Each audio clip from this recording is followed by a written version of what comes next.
अस्सलाम वालेकुम जी। आज का हमारा टॉपिक है थर्मल कंडक्टिविटी के बारे में। बुनियादी तौर पे अब हमारी अप्रोच ये चल रही है कि हमने जब ये चैप्टर शुरू किया तो हार्मोनिक अप्रोक्सीमेशन पे किया था। तो फिर हमारे सामने कुछ ऐसे मामलात आए जो हार्मोनिक अप्रोक्सीमेशन से नहीं समझ आ रहे थे, तो हमें एन हार्मोनिक सोच पे आना पड़ा। तो उन्हीं में से एक सबसे अहम कंसेप्ट है थर्मल कंडक्टिविटी। तो उसे समझना है हमने कि थर्मल कंडक्टिविटी क्या होती है, मैथमेटिकल फार्मूला क्या है, इसमें एन हार्मोनिक एक कैसे होगा, ये सारे मामलात अब हमारे सामने आएंगे। तो शुरू करते हैं। थर्मल कंडक्टिविटी आपके पास जब हम थर्मल कंडक्टिविटी की बात करते हैं तो मेटल्स के अंदर खास तौर पे इसमें जो कंसेप्ट आता है वो मोबाइल्स इलेक्ट्रॉन्स के साथ कनेक्ट करता है और इसमें फोनान स्पेक्ट्रम भी होता है। तो इसका मतलब ये हुआ थर्मल कंडक्टिविटी में दो की लेयर आ गए कि थर्मल कंडक्टिविटी किसकी वजह से, इलेक्ट्रॉन्स की वजह से। थर्मल कंडक्टिविटी किसकी वजह से, फोनान्स की वजह से। तो जैसे मैंने कहा कि आपके पास इलेक्ट्रॉन्स मेजर कंट्रीब्यूशन डालते हैं जब आप यानी आप इसीलिए देखते हैं कि मेटल्स थर्मल कंडक्टिविटी तौर पे ज्यादा अच्छी होती हैं। जबकि इसका मतलब हम क्या करते हैं, इलेक्ट्रॉन्स को इमेजिन करते हैं किस तौर पे, फ्री इलेक्ट्रॉन गैस के तौर पे जो किसी वेलोसिटी के साथ मूव कर रही होती है और किस एंड से, हाई एंड से लो एंड की जानिब जा रही होती है। इस बात को आगे डिटेल में हमने समझना है, फिर वक्त हम इंट्रो के तौर पे ले रहे हैं। अब जरा टूल बना लेते हैं। लेट्स से हमारे पास एक रॉड है जिसकी लेंथ आपको dx दिखाई दे रही है, एरिया उसका a है, टेम्परेचर डिफरेंस dt आप कह देखते हो अपोजिट फेसिस के बीच में, और हीट कंडक्ट कर रही है रॉड के थ्रू। तो इसका मतलब आपके पास जो हीट होगी वो जितना बड़ा एरिया होगा उतनी ज्यादा हीट फ्लो कर सकती है, डायरेक्टली प्रोपोर्शनल। जितना ज्यादा टेम्परेचर डिफरेंस होगा उतनी ज्यादा हीट कंडक्ट करेगी। जितना टाइम आप ज्यादा देंगे, यानी 1 सेकंड में आपने हीट का फ्लो देखा, नहीं, अब आप 10 सेकंड में देखें तो हीट का फ्लो ज्यादा ही होगा, तो टाइम के भी डायरेक्टली प्रोपोर्शनल होगी। और हीट का जो फ्लो है वो इनवर्सली प्रोपोर्शनल होगा लंबाई के, यानी जितनी रॉड की लेंथ ज्यादा होगी हीट की कंडक्शन उतनी कम हो जाएगी। तो इन सारी चीजों को इकट्ठा कर दिया जाए तो Q प्रोपोर्शनल हो जाता है area D T over D x into T के। प्रोपोर्शनैलिटी को खत्म करते हैं तो एक कांस्टेंट लगाते हैं जिससे हम बोलेंगे कोफिशिएंट ऑफ थर्मल कंडक्टिविटी। ठीक है, माइनस साइन आ गया यहाँ पे। अच्छा, ये कोफिशिएंट जो है ये डिपेंड करता है किस पे, नेचर ऑफ दी मटेरियल्स पे, जो मेटल्स का मटेरियल यूज कर रहे हैं। अच्छा, नेगेटिव साइन क्या है, ग्रेडियंट का कंसेप्ट है, D T over D x. ये बताता है कि हीट उस जानिब जाएगी जिस तरफ D T over D X कम हो रहा है, यानी कम टेम्परेचर की जानिब हीट का फ्लो होगा। ठीक है, इसे ग्रेडियंट कहते हैं। ग्रेडियंट सादा क्या होता है कि आप किसी भी चीज की तब्दीली को जगह के लिहाज से देख रहे होते हैं, डिस्टेंस के लिहाज से देख रहे होते हैं, फासले के लिहाज से। जैसे आप लफ्ज रेट बोलते हैं तो किसी भी चीज का बदलाव टाइम के लिहाज से देखते हैं। ग्रेडियंट का लफ्ज आ रहा है तो किसी भी चीज का बदलाव पोजीशन के लिहाज से, जगह के लिहाज से आपने देखना है। तो नेगेटिव साइन बता रहा है कि हीट उस जानिब जा रही है जहां पे आपका टेम्परेचर कम हो रहा है। ठीक होगी बात, तो इसको हम टेम्परेचर ग्रेडियंट के तौर पे ले लेंगे। अच्छा, वो आपको इक्वेशन 1 के टूल में दिखाई भी दे रहा है। अगर मैं कहूं एरिया 1 मीटर स्क्वायर हो, लेंथ 1 मीटर हो, टाइम 1 सेकंड हो, टेम्परेचर डिफरेंस 1 सेल्सियस का हो, तो 1 केल्विन भी आप ले सकते हो एसआई में। दोनों बातें दोनों तरह से डिफाइन होता है यूनिट। तो क्यू बराबर आ जाएगा के के। तो इसका मतलब थर्मल कंडक्टिविटी को हम हीट कह सकते हैं कि जो अमाउंट हीट फ्लो करेगी कितनी देर में, 1 सेकंड में। 1 मीटर क्यूब सब्सटेंस है तो उसके अपोजिट फेसिस के बीच में, यहां पे सॉरी फेस आना था, तो फे जी, अपोजिट फेसिस के बीच में अगर आप टेम्परेचर डिफरेंस कितने का रखते हो, 1 सेल्सियस का, तो आप कहोगे कि वो थर्मल कंडक्टिविटी की ये डेफिनेशन आ गई कि जितनी हीट 1 सेकंड में 1 मीटर क्यूब सब्सटेंस में से 1 सेल्सियस के डिफरेंस से गुजरती है वो थर्मल कंडक्टिविटी होती है। अब आप अगर इसके ऐसे यूनिट्स देखो तो आप कहोगे कि वाट पर मीटर केल्विन, या वाट आप कह सकते हो ना पावर होती है, तो जूल पर सेकंड मीटर सेंटीग्रेड। तो दोनों तरह से ये यूनिट आपके समझे जा सकते हैं। ठीक है, तो हम कहेंगे कि सब्सटेंस जो बहुत अच्छे कंडक्टर होते हैं उनमें के की वैल्यू लार्ज होती है। तो हम कहेंगे के की वैल्यू अगर इंफिनिटी होगी तो वो परफेक्ट हीट कंडक्टर होगा। ठीक है, अगर हम पुअर कंडक्टर कहें तो हम कहेंगे के की वैल्यू स्मॉल, यानी थर्मल कंडक्टिविटी थोड़ी होती है। अगर मैं कहूं थर्मल कंडक्टिविटी जीरो है तो वो परफेक्ट हीट इंसुलेटर होगा। और याद रखो ऐसे मटेरियल एग्जिस्ट ही नहीं करते नेचर के अंदर। बात समझ आ गई? अच्छा, अब जो कंडक्शन होती है वो फ्री मेटल्स में फ्री इलेक्ट्रॉन्स की वजह से, और आपके पास नॉन मेटल्स में किसकी वजह से? फोनॉन्स की वजह से, लो टेम्परेचर के ऊपर। और हाई टेम्परेचर पे फिर फोटॉन्स का भी अमल दखल आ जाता है। ये हम बात किसकी कर रहे हैं? नॉन मेटल्स की। इस बात को जरा डिटेल में समझते हैं कि आप अगर थर्मल कंडक्टिविटी देख रहे हैं किस में? इंसुलेटर में, सिरेमिक्स में, पॉलीमर्स में, तो इसमें अमल दखल किसका होगा? फोनॉन का। तो इसका मतलब आपके पास सॉलिड्स को क्या इमेजिन किया जाएगा, इन सारी चीजों को क्या इमेजिन किया जाएगा कि यहाँ पे एक फोनान गैस है। ये बिल्कुल वैसे ही है जैसे इलेक्ट्रॉन गैस हमने कंसीडर की थी मेटल में। तो आपके पास हॉट एंड जो सॉलिड का है उसकी काइनेटिक एनर्जी फोनान की ज्यादा होगी। किस लिहाज से? कोल्ड एंड के लिहाज से। तो एनर्जी ट्रेवल करेगी, ट्रांसफर करेगी फ्रॉम हॉट टू कोल्ड, जो यानी फोनान की इंटरेक्शन से। तो आप कहेंगे कि इस तरीके से आप नॉन मेटल्स के अंदर ट्रांसफर देखेंगे।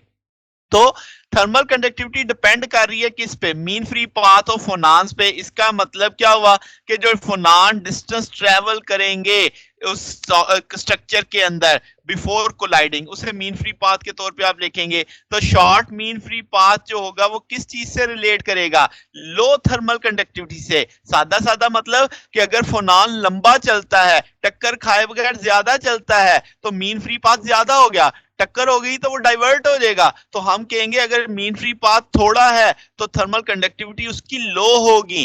ठीक है, तो ऐसा क्यों होता है? क्योंकि स्ट्रक्चर्स के अंदर डिफेक्ट्स होते हैं, उससे मीन फ्री पाथ कम हो जाता है, जिससे थर्मल कंडक्टिविटी कम हो जाती है। तो अब आप मेटल्स को, मेटल के अंदर भी कंडक्शन समझ सकते हो और नॉन मेटल्स के अंदर भी कंडक्शन समझ सकते हो। एक में रोल आएगा फ्री इलेक्ट्रॉन का, एक में रोल आएगा फोनॉन्स का। अच्छा, अब जरा टूल एक और तरह से देखते हैं। हमने जो टूल बनाया अभी अभी इससे पहले इक्वेशन 1 के अंदर, तो उसमें से अगर मैं ए और टी को दूसरे एंड पे ले जाऊं तो आपके पास ये चीज कहलाएगी फ्लक्स ऑफ थर्मल एनर्जी, या आप इसे बोलोगे energy transmitted per unit area per unit time.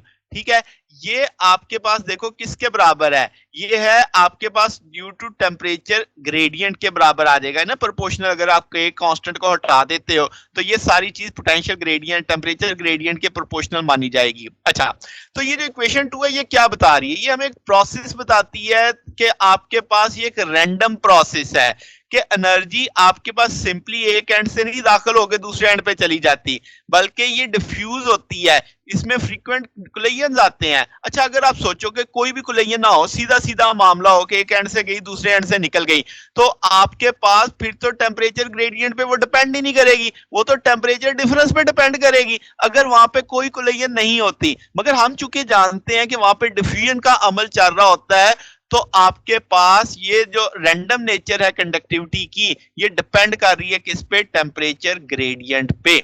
Okay होगी बात? अब इस बात को जरा समझते हैं। ये जो भी मैंने पैरा लिया ना, इसको जरा थोड़ा सा एक मैथ बनाते हैं इसका।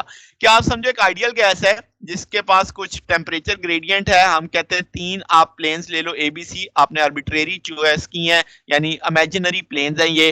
तो आप कहेंगे कि ये सेपरेटेड है 1 मीन फ्री पाथ से, जैसे आप फिग में भी देख सकते हैं।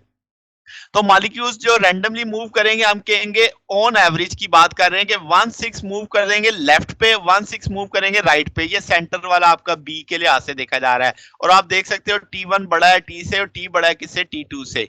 तो हीट फ्लो करेगी ए से बी, बी से सी की जानिब। तो हम कहें, अगर हम कहेंगे n मॉलिक्यूल्स है जिनकी एवरेज वेलोसिटी v है, तो करंट डेंसिटी फ्रॉम लेफ्टवर्ड या राइटवर्ड आप देख लेते हो NV/6 लिखी जा सकती है। तो क्योंकि आपके पास यानी टोटल आपने निकालना है 1/6 लिया था, तो एनर्जी पर पार्टिकल हमने पढ़ा हुआ है 3/2 kBT होती है। तो आपके पास इसका मतलब करंट डेंसिटी कैसे निकाली जा सकती है? एनर्जी को उनकी तादाद से जरब दे देंगे, तो NV/6 को उससे जरब दे दी, ये आपके राइट की भी आ गई, आपकी लेफ्ट की भी आ गई। राइट पे जाएगा तो आपका टेम्परेचर क्या आएगा? सॉरी, यहाँ पे T2 आना था, यहाँ पे आपका T1 आना था। चले, वो उससे फर्क नहीं पड़ेगा, वो कट ही जाना है लफ्ज।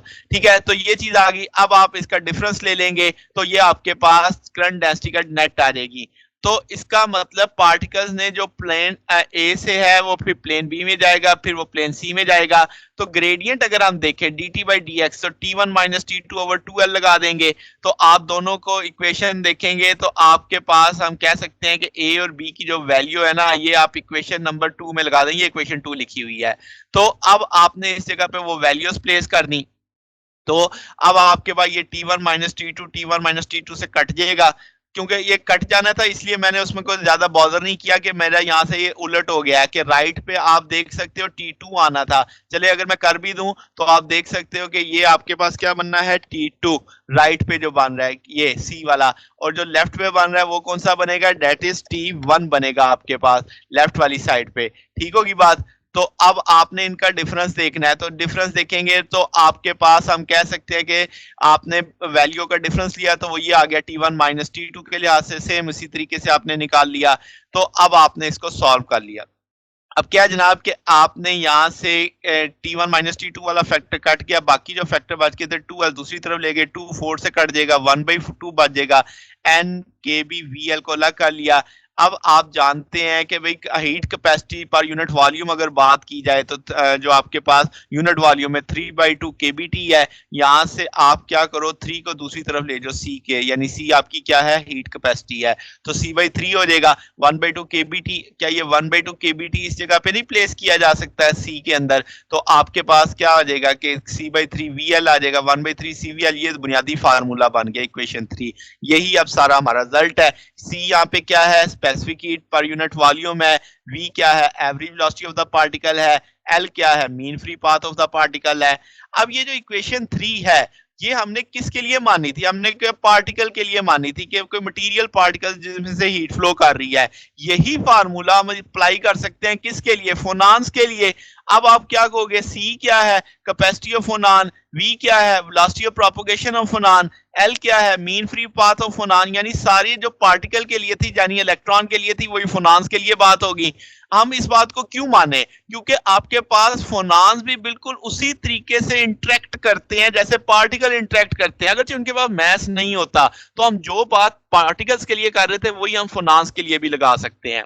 अच्छा, ये जो अब आपकी थर्मल कंडक्टिविटी है ये टेम्परेचर पे कैसे डिपेंड करती है, इस बात को जरा देखते हैं। तो इक्वेशन 3 हमारे पास, अगर हम इसे इंसुलेटर पे ले जाते हैं तो यहाँ पे अब V को हम कह देते हैं साउंड वेलोसिटी, जो आप प्रैक्टिकली मान लें कि कांस्टेंट है। C स्पेसिफिक हीट है फोनान्स के लिए, क्योंकि इंसुलेटर है ना तो इंसुलेटर में तो फोनान्स ही चलेंगे।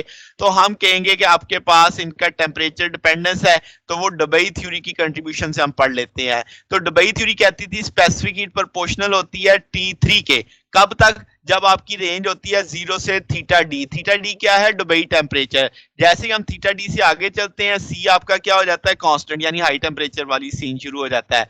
तो अब जब आप थीटा डी पे जाते हैं तो इसका मतलब थर्मल कंडक्टिविटी आपके पास टेम्परेचर डिपेंडेंस होती है, वो ज्यादा डिपेंड करेगी किसमें, मीन फ्री पाथ पे, जो आपके पास इनवर्सली प्रोपोर्शनल होगा 1/T के, यानी हायर टेम्परेचर की हम बात कर रहे हैं ना, थीटा डी से आगे चले गए। तो इसका मतलब 1/T की जो डिपेंडेंस है वो हाई टेम्परेचर पे है, तो टोटल नंबर ऑफ फोनान प्रोपोर्शनल होंगे टी के। हम जानते हैं टेम्परेचर बढ़ाएं तो फोनान बढ़ जाते हैं। तो ये बात आप समझनी है कि जो कोलिजन फ्रीक्वेंसी है फोनान की वो प्रोपोर्शनल होगी नंबर ऑफ फोनान्स के जो कोलाइड कर सकते हैं, यानी टेम्परेचर बढ़ा तो कोलिजन फ्रीक्वेंसी भी बढ़ गई। तो इसका मतलब mean free path inversely proportional हुआ टेम्परेचर के, क्योंकि जब कोलिजन बढ़ गई तो मीन फ्री पाथ रिड्यूस हो जाता है, तो टेम्परेचर के बढ़ने से मीन फ्री पाथ रिड्यूस हुआ। बात समझ आ गई? तो इसका मतलब कि at low temperature thermal conductivity आपकी डायरेक्टली प्रोपोर्शनल होगी टी की पावर 3 के, ठीक है, और हाई टेम्परेचर पे वो आपके पास टी इनवर्स को फॉलो कर रही है। अच्छा, अब एक और क्वेश्चन भी पूछा जाता है कि भाई आप बताओ कि थर्मल इक्विलिब्रियम, ये जो आपका लोकल इक्विलिब्रियम है, ये कैसे मेंटेन रहता है जबकि आप हीट प्रोवाइड कर रहे हैं। तो आप देखो कि जब आप टेम्परेचर, हाई टेम्परेचर पे फोनान बढ़ जाते हैं तो फोनान बढ़ने से एवरेज एनर्जी भी ज़ाहिर उनकी बढ़ेगी, तो आपके पास ज्यादातर ऑसिलेशन कौन सी हो जाती हैं, एन हार्मोनिक हो जाती हैं। और एन हार्मोनिक ऑसिलेटर जब किसी दूसरे एन हार्मोनिक ऑसिलेटर से इंटरेक्ट करता है तो वो डायरेक्शन ऑफ प्रोपोगेशन बदल देता है। तो इससे ये इंटरेक्शन आगे की आगे चलती जाती है और ये इर्द गिर्द फैल जाती है, यानी ये इंटरेक्शन जो हो रही है जो आपने हीट दी थी। तो सादा सादा लफ्जों में बात करें कि आपकी एनर्जी तो कंजर्व है मगर मोमेंटम चेंज हो रहा होता है क्योंकि डायरेक्शन ऑफ प्रोपोगेशन चेंज हो रही होती है। मीन फ्री पाथ कम हो जाता है कोलिजन की वजह से, तो आपके फोनान डिफ्यूज हो जाते हैं सराउंडिंग में। तो इसका मतलब तमाम तरह की एनर्जी या मोमेंटम वो एक सर्टेन हिस्से तक की महदूद रह जाता है। तो इसका मतलब ये हुआ कि जब आप इंसुलेटर में किसी पोर्शन देखोगे, कोई आप हीट ऐड करते हो, तो वो हीट आपके पास यानी जो आपने कहा वो एक हाई टेम्परेचर पे यानी आप रहेंगे जब तक वो हीट आप मेंटेन करेंगे। तो आपके पास का ये हीट आपके एडिशनल हीट इमीडिएटली नहीं आगे चली जाती, या बल्कि ये स्लोली जाती है क्योंकि उस पोर्शन में कंटेन होगी थी, मजीद हीट आएगी तो फर्दर उससे आगे चली जाएगी। तो इस तरीके से स्लोली स्लोली ये कोल्डर पोर्शन की तरफ जा रही होती है। तो आपके पास यानी हम कहेंगे कि जब आप हाई टेम्परेचर को स्पॉट करते हो तो कोलिजन ज्यादा हो जाती है, वेलोसिटी ऑफ प्रोपोगेशन और आपकी हीट रिड्यूस हो जाती है।